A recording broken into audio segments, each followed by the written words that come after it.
देश के शहरों और नगरों में विकास की बड़ी जिम्मेदारी वहाँ जनप्रतिनिधियों की होती है। बहुत बड़ा एक पद है, बहुत बड़े विश्वास से चुनाव जीत के जो लोग जनप्रतिनिधि बन के आए हैं उनकी जिम्मेदारी है। और विकास के मुद्दों को जब सदन की कार्रवाई होती है वो आगे रखना भी चाहते हैं, रखते भी हैं। और इस बीच में जो विधायकगण हैं और मंत्री हैं, सरकार में जो लोग शामिल हैं, उनकी भी जिम्मेदारी बनती है कि वो सुने। मैं तो ये मानता हूँ कि सदन की कार्रवाई में ज़्यादा शेयर, ज़्यादा भार, ज़्यादा जो है मौका विपक्ष को मिलना चाहिए, क्योंकि सरकार तो चला ही रही है। सरकार में जो लोग शामिल हैं उनकी तो वैसे ही उनकी सुनवाई हो जाती है, बिना कहे उनके काम हो जा रहे हैं, उनके दबाव में पूरी सरकार चल रही है। लेकिन जो विपक्षी पार्टियों से चुनाव लड़कर जीत के आए हैं उनकी ज़्यादा सुनवाई सदन में होनी चाहिए। और इस बीच हमने जो एक वीडियो देखी, जो वारदात हुआ, बहुत मैं दुखी हुआ उन चीज़ों को देखकर, उन तस्वीरों को देखकर मन व्याकुल हुआ। समाज का दूर तक एक चिंताएं समाज की जुड़ी कि ऐसा नहीं होना चाहिए, दुर्व्यवहार है।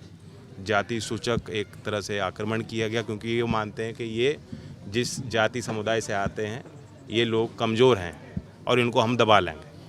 और सत्ता के नशे में चूर विधायक और मंत्री खुद मारपीट में शामिल हैं, मैंने खुद देखा है। और इस सब के बीच हम देखते हैं एक तरफ सत्ताधारी आईटी सेल के मेंबर, जिम्मेदार लोग कानपुर की वारदात में उन्हें उनकी जो है पुलिस हिरासत मांगती नहीं है और 14 दिन की न्यायिक हिरासत में उनको रखा जाता है। और यहाँ जब मंत्री और विधायक आप देख रहे हैं वीडियो में खुद मारपीट कर रहे हैं, उनके खिलाफ कोई कार्रवाई सरकार नहीं करना चाहिए। सर ये घटना हुई और एफआईआर भी उनके खिलाफ नहीं लिखी जाती। घटना हुई सर, उसके घटना के बाद जो आशीष चौधरी हैं परिवार के ऊपर दबाव बनाया गया, जिसकी वजह से तहरीर। देखिए, मैं अब उन्होंने खुद कहा है, मैं आज उनसे मिलने आया हूँ, मैं उनके साथ हूँ, परिवार के साथ हूँ, समाज के साथ हूँ। मैं अपनी तरफ से कहना चाहता हूँ कि ये उनकी न्याय संगत मांगे हैं, न्याय उनको मिलना चाहिए ऐसी, ताकि कोई वारदात कभी ना हो पाए। लोग अपने पद की गरिमा को समझें, अपनी जिम्मेदारी को समझें।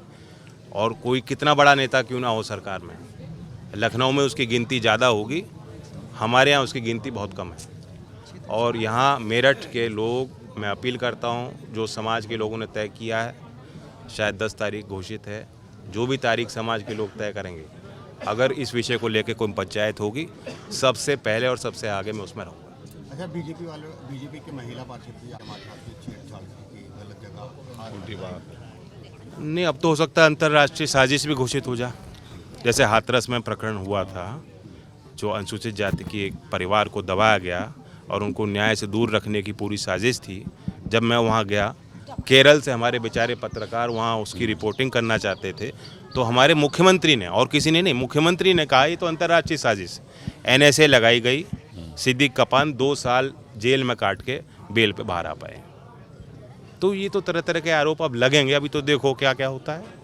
लेकिन हम लोग इसको सहन नहीं करने वाले, चुपचाप। मैं, क्योंकि हमारी कहीं बात गलत नहीं, मैंने वीडियो देखी है, परिवार से मैं मिला हूँ, और मैं नहीं समझता कि ये लोग कहीं भी किसी दृष्टि से गलत है। सर मुलाकात आपने भी की है, कल चंद्रशेखर जी आए थे, उससे पहले अजय राय जी आए थे, विधायक जी आपके साथ ही बैठे हुए हैं।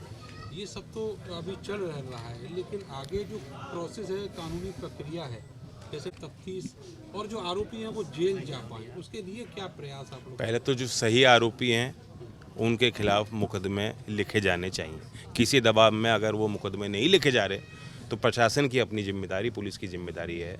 पुलिस सरकार में शामिल नहीं है, बीजेपी में शामिल नहीं है, वर्दी पे मुझे विश्वास है, उचित कार्रवाई वो करेंगे। जैन जी, और यह नहीं करते, यदि मैंने कहा जो समाज अगर निर्णय लेता है, आंदोलन होता है, पंचायत होती है, तो लोकदल का हर आदमी उसमें शामिल होगा, मैं भी उसमें रहूँगा। जैन जी, एक पॉलिटिकल सवाल है, इंडिया गठबंधन और रहने दो उन बातों को, तो आज यहाँ समाज का गठबंधन हमारा मजबूत रहे।